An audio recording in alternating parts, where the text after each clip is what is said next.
wabarakatuh. Saya Dr. Pinci, spesialis paru, mengingatkan kepada seluruh masyarakat untuk selalu berjemur.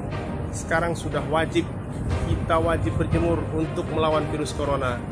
Karena saat ini virus itu sudah menyebar kemana-mana, terutama di kalangan tenaga kesehatan. Apabila Anda kurang berjemur, maka daya tahan tubuh Anda akan sangat lemah sekali. Kenapa banyak tenaga kesehatan yang sakit? Karena salah satunya kurang matahari, dan yang kedua karena kurang tidur. Makanya selain kurang matahari, juga jangan sampai kurang tidur. Ternyata virus itu susah sekali dicegah. Dengan cuci tangan dan masker pun masih ada kesempatan mereka masuk ke tubuh kita. Sayang sekali kalau kita tidak berjemur. Ini merupakan yang paling efektif mengurangi dampak dari corona ini. Sebagian besar pasien saya pun sudah banyak tidak mendapat matahari. Jangan sampai Anda menjadi korban corona berikutnya. So please, get the sun. Let's fight.